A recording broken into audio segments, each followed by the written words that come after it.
बिस्मिल्लाहिर्रहमानिर्रहीम। अस्सलाम वालेकुम, मैं हूं समर अब्बास। आप मेरा व्लॉग देख रहे हैं। आज हम बात करेंगे इलेक्शन की धांधली के मामले पे। मुस्लिम लीग नून बड़ी सख्त किस्म की मुश्किल में फंस गई है। ये मुश्किल सिर्फ इस्लामाबाद में नहीं बल्कि लाहौर के अंदर भी नून लीग को दरपेश है कि जहाँ से मरीम नवाज साहिबा वज़ीर आला मुंतखब हुई हैं।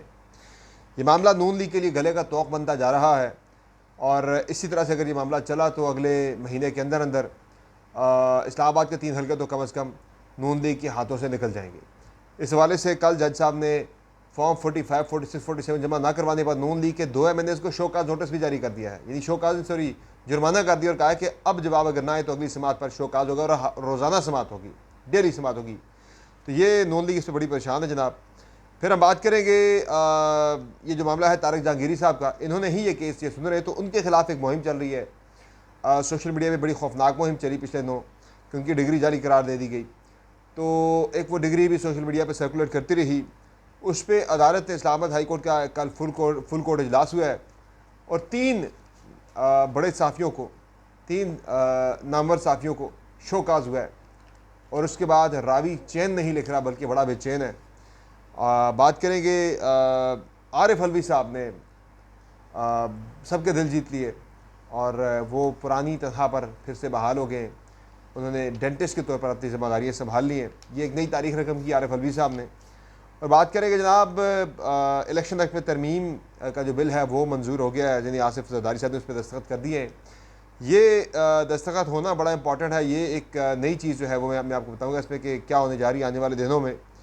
बाकी पूरे मुल्क में फ़ौज तैनात करने का फ़ैसला हो गया है आर्टिकल 245 के तहत।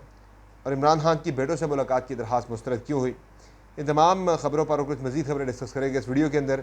सबसे पहले बात करते हैं ये जो इलेक्शन में धांधली का मामला है, इस पर कल से रोज़ाना की बुनियाद पर समात होगी और इसमें तारिक जहांगीरी साहब ने वाज़ेह कर दिया नून लीग के वकला को कि आपको हर सूरत में, आपके कैंडिडेट्स को हर सूरत में फॉर्म 45, 46, 47 जमा करवाने पड़ेंगे। महीना हो गया ये केस की समात शुरू हुए हुए। पहले नून लीग के अरकान इलेक्शन कमीशन के पास पहुँच गया, इलेक्शन कमीशन ने तारिक जहांगीरी साहब को काम करने से रोक दिया। फिर उसके ऊपर जो है वो इस्लामाबाद हाई कोर्ट ने कहा जी कि नहीं आप काम तो कर सकते हैं, जारी रख सकते हैं ट्रिब्यूनल। तो वो इलेक्शन कमीशन के स्टे को जो है वो स्टे कर दिया इस्लामाबाद हाई कोर्ट ने। तो अब उस पर नून लीग के अरकान ने कल भी कहा जी वो इलेक्शन कमीशन ने रोका हुआ है आपको काम करने से, ट्रिब्यूनल को काम करने से। उन्होंने कहा जी वो उस पर स्टे है, जब तक इस्लामाबाद हाई कोर्ट की तरफ से स्टे ख़त्म नहीं होता तो इलेक्शन कमीशन का ऑर्डर जो है वो सस्पेंड ही रहेगा। और जब इस्लामाबाद हाई कोर्ट ने मना कर दिया तो मैं केस की समात रोक दूंगा, लेकिन फ़िलहाल इस केस की समात रोज़ाना होगी और आप लोगों को अपने जवाब जमा करवाने पड़ेंगे। फॉर्म 45, 46 और 47 जमा करवाने पड़ेंगे। अगर आप नहीं करवाते तो आज उन्होंने यानी गुज़िश्ता रोज़ उन्होंने किए खुर्रम नवाज़ को 30,000 रुपये का और जो तारिक फजल चौधरी हैं उन्हें क्या कहते हैं 20,000 रुपये का उन्हें जुर्माना किया है। और उन्होंने कहा जी कि अगर अगली समात पर अगर आपने फॉर्म जमा ना करवाए तो फिर ये जो है शोकाज आपको जारी किया जाएगा। NA 47 की समात जो है वो 10 जुलाई तक मुलतवी हो गई है, लेकिन अब ये रोज़ाना की बुनियाद पर समात जो है ये चलेगी और इस पर नून लीग को काफ़ी ज़्यादा परेशानी लाहक है। कोई भी तसल्ली बख्श जवाब नून लीग के अरकान जमा नहीं करवा सके कि अब तक उन्होंने जवाब इलेक्शन ट्रिब्यूनल के अंदर जमा क्यों नहीं करवाया। उन्होंने कहा जी 6 महीने के अंदर अंदर हमने इस केस का फ़ैसला सुनाना है तो रोज़ाना समात होगी इसकी। तो उस पर काफ़ी ज़्यादा नून लीग के अरकान में परेशानी पाई जाती है कि आप फॉर्म 45 जमा करवाते हैं। जो मैं पहले भी बता चुका हूँ कि मुस्तफ़ा नवाज़ खोखर भी फॉर्म 45 जमा करवा चुके हैं, NA 47 के, 48 के और उनके और PTI के अरकान के फॉर्म 45 मैच कर चुके हैं कि जिसके मुताबिक पाकिस्तान तहरीक इंसाफ के अरकान जो है दोनों हल्कों में 40,000 से ज़ायद और एक हल्के में 50,000 से ज़ायद की लीड से जीत चुके हुए हैं। तो अब अगर वो वाले फॉर्म 45 जमा करवाते हैं नॉन लीग वाले तो फिर 20 सीट हार जाते हैं। अगर टेम्पर्ड फॉर्म 45 जमा करवाते हैं जिनमें इलेक्शन कमीशन ने टेम्परिंग की थी फिर भी वो फंसते हैं।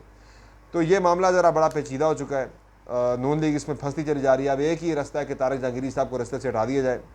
तारिक जहांगीरी साहब के वाले साहब ने देखा कि बड़ी सख्त किस्म की, बड़ी खौफनाक किस्म की मुहिम उनके खिलाफ सोशल मीडिया पर चलाई गई। उनके खिलाफ सुप्रीम जुडिशल काउंसिल में रेफरेंस भी मूव किया जा चुका है इससे पहले, और ये दो रोज़ पहले उनके खिलाफ रेफरेंस मूव हुआ था। और उनकी एक डिग्री जो है वो भी एक जाली डॉक्यूमेंट भी सोशल मीडिया पे सर्कुलेट करता रहा पिछले काफ़ी दिनों से, और उस पर बड़ा सख्त एक्शन भी लिया इस्लामाबाद हाई कोर्ट ने। कल फुल कोर्ट इजलास हुआ इस्लामाबाद हाई कोर्ट का, और 2 जुमले मैं उस ख़बर से 2 जुमले पढ़ूँगा कि इस्लामाबाद हाई कोर्ट ने यानी जो इस्लामाबाद हाई कोर्ट के चीफ जस्टिस हैं आमिर फ़ारूक साहब, उन्होंने कहा जी कि जिस बंदे ने ये काम किया है तारिक जहांगीरी के ख़िलाफ़, जिस बंदे ने मुहिम चलाई है, वो गर्मियों की छुट्टियाँ डियाला जेल में गुजारेगा। कौन सी छुट्टियाँ? गर्मियों की छुट्टियाँ जो अगस्त में जाके ख़त्म हो रही हैं। तो साथ ही केस की समाअत जो है वो गर्मियों के बाद तक के लिए, गर्मियों की छुट्टियों के बाद तक के लिए मुलतवी कर दी गई। तो वो जब समाअत ही गर्मियों की छुट्टियों के बाद तक मुलतवी हो गई है, तो फिर गर्मियों की छुट्टियाँ वो कौन सी जेल में गुजारेगा? लगता है कि अगले साल गर्मियों की छुट्टियों की बात हो रही है। बाकी इसके अलावा जनाब ऑन ए सीरियस नोट, ये मामला बड़ा इंपॉर्टेंट है और इसमें 3 सहाफ़ियों को शो काज नोटिस जारी किए गए हैं, उनसे जवाब मांगा गया है। बेसिकली ये शो काज नहीं बल्कि उनसे नोटिस उनको जारी किया गया, उनसे जवाब मांगा गया है। इनमें गरीदा फ़ारूकी और जो ख़त्म शुद, जिनके बारे में बड़ा चलता है कि उन्होंने कहा था इमरान खान ख़त्म शुद। अब वो लोग कह रहे हैं कि गरीदा फ़ारूकी को जब ये नोटिस हुआ तो वो ख़त्म शुद वाला मामला भी ज़रा ट्रेंड करता रहा कल। और इसके अलावा जो हसन अयूब हैं, जो हर मामले पे लिखते हैं रावी चैन ही चैन लिखता है, तो अब वो कल से बड़े बेचैन हैं, चूँकि उन्हें भी नोटिस हो गया है, चूँकि वो भी इस मुहिम में आ रहा है कि उनके अकाउंट भी जो है वो यूज़ हुआ है, उनकी तरफ से भी ट्वीट्स वगैरह किए गए हैं। और तीसरा जो है वो अम्मार सोलंगी हैं, उन्हें भी नोटिस किया गया है, तो इनसे जवाब मांगे गए हैं अगली समाअत पे। तो ये इनके लिए भी मुश्किलात हो सकती हैं, चूँकि कल बड़ा साफ बड़ा सख्ती से कहा गया इस्लामाबाद हाई कोर्ट के चीफ जस्टिस की तरफ से कि पैमरा FIA बाकी इदारे क्या कर रहे हैं, इस तरह से मुहिम चल रही है जजों के ख़िलाफ़। उन्होंने कहा जी हम तो खुद ट्वीट नहीं कर सकते, इन इदारों को देखना चाहिए। तो ये मामला ज़रा इस पर सख्ती जो है वो नज़र आ रही है। बाकी ये जो मैं सीटों की बात कर रहा हूँ ना, उसमें लाहौर की 14 सीटें हैं, टोटल जो है वो 44, यानी कि 14 सीटों में 44 सीटें हैं, जिनके फॉर्म 45 जो हैं वो 5 महीने के बाद जाके अपलोड हुए हैं। वैसे ये आइडियली विद इन कोई 45 डेज़ जो है, इलेक्शन के 45 दिन के अंदर अंदर जो है ये फॉर्म 45 हर सूरत में अपलोड करने होते हैं वेबसाइट के ऊपर इलेक्शन कमीशन ऑफ पाकिस्तान ने। लेकिन ये 5 महीने गुजरने के बाद भी ये फॉर्म अपलोड नहीं हुए थे। फिर पतन कोलिशन है जो सरवर बारी साहब की, उन्होंने जब इंकशाफ किया था लाहौर के हलकों के फॉर्म 45 के हवाले से, तो फिर जाके फॉर्म 45 जो है वो तरमीम शुदा, यानी जिनमें टेम्परिंग की गई है, वो वाले फॉर्म 45 जो हैं वो बिलाहर अपलोड कर दिए गए हैं। पतन कोलिशन सरवर बारी साहब की जो है उसकी तरफ से इसमें एनॉमलीज जब पॉइंट आउट की गई, तो फिर वो कटिंग और वो सारा कुछ करके ना फॉर्म 45 उसके साथ टेम्परिंग वाले फॉर्म 45 जो है वो अपलोड कर दिए गए हैं। तो ये भी एक नया पंडोरा बॉक्स खुलेगा।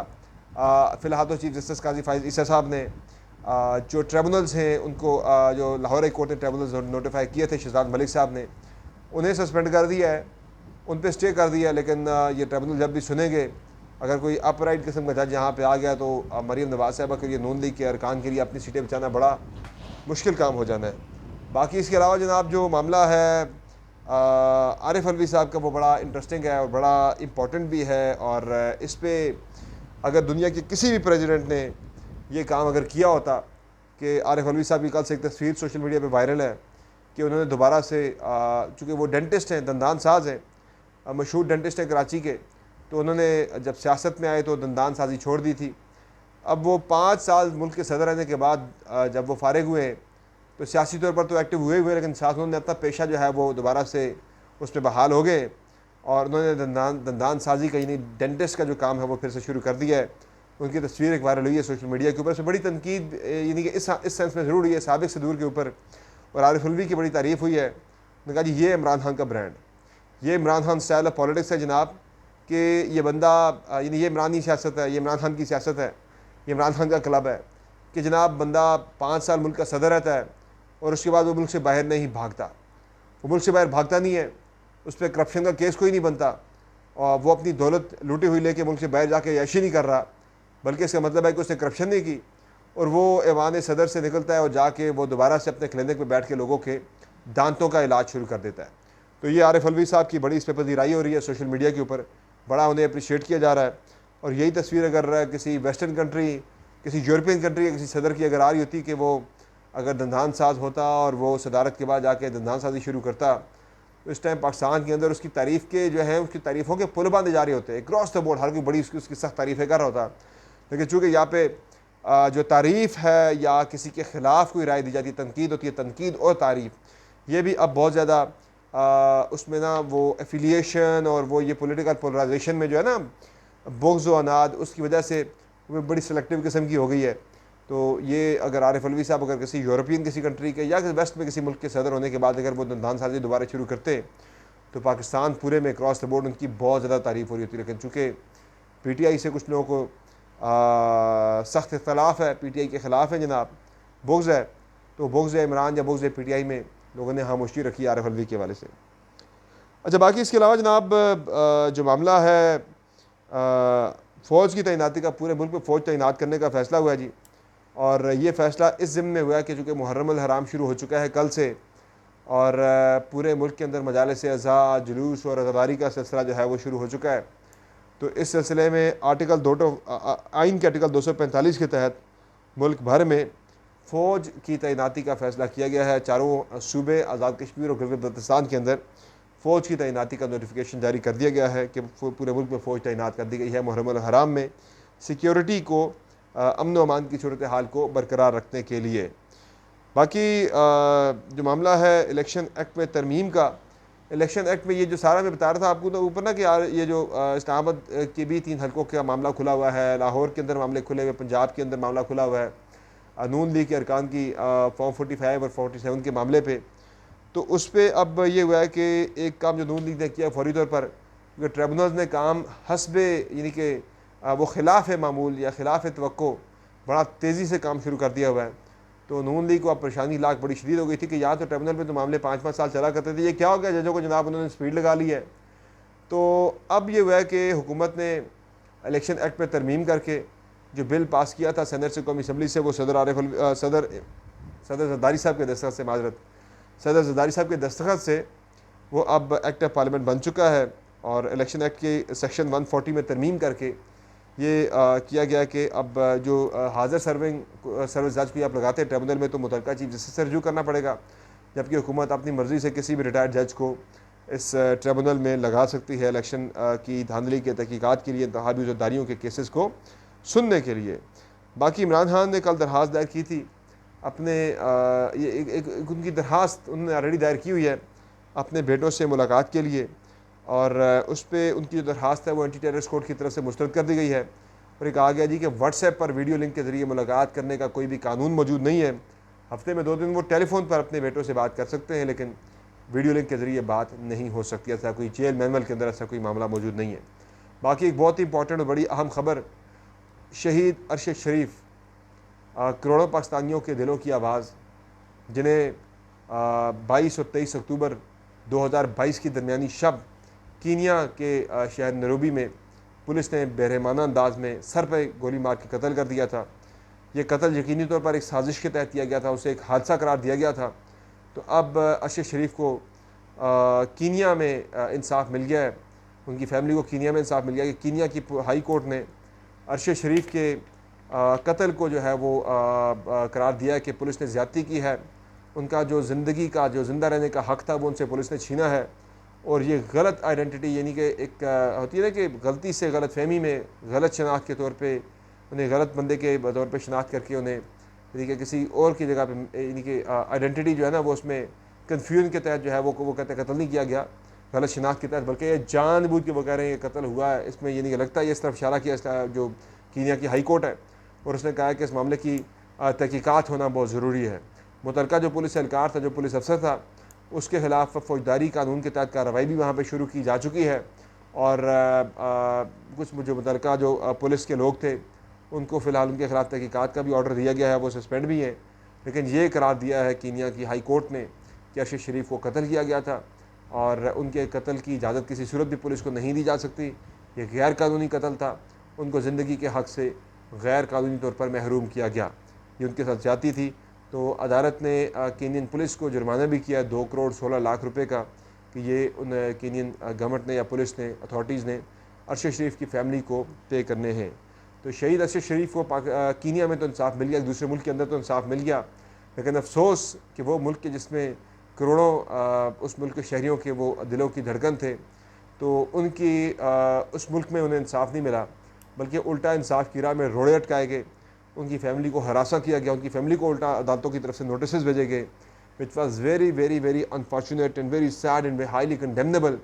तो यहाँ पे लगता है कि अरशद शरीफ या उनकी फैमिली को इंसाफ मिलने में कई जो है वो साल लग जाए या कई सालों बाद भी शायद उन्हें इंसाफ ना मिल सके, लेकिन जो सच है वो प्रिवेल कर गया है कीनिया के अंदर कि उन्हें मिस्ड आइडेंटिटी की वजह से नहीं, बल्कि उन्हें सॉरी एक क्या क्या क्या कहते हैं कि एक मिसिंग आइडेंटिटी आप उसे कह सकते हैं, यानी गलत फहमी की वजह से नहीं, बल्कि उन्हें जानबूझकर उन्हें वहाँ पे कत्ल किया गया। इस तरफ इशारे अब मिल चुके हैं। तो ये जनाब आज की अहम ख़बरें हैं। कल से एक अहम, बल्कि आज जो अहम समाअत होनी है वो होनी है इलेक्शन एक्ट में, सॉरी ये जो नैब तरामीम का केस है उसकी आज इंपॉर्टेंट समाअत है। फुल कोर्ट समाअत होगी, फुल कोर्ट बेंच उस केस की समाअत को सुनेगा और आज ही केस का फैसला महफूज होने का इम्कान भी है, या फिर शॉर्ट ऑर्डर भी आज शाम तक सुनाया जा सकता है सुप्रीम कोर्ट ऑफ पाकिस्तान की जानिब से। 13 रुकनी बेंच जो है फुल कोर्ट इस केस की समाअत कर रहा है और कल से जो है ये इलेक्शन में जो धांधली वाला मामला इस्लामाबाद के ट्रिब्यूनल जो है वो तीनों हल्कों की समाअत कल से डेली रोज़ाना की बुनियादों पर शुरू करने जा रहा है। तो दैट्स ऑल फॉर टुडे। इंशाल्लाह अगली वीडियो फिर आपसे मुलाकात होगी। इजाज़त दीजिए, अपना बहुत ख्याल रखेगा। अल्लाह के बाद।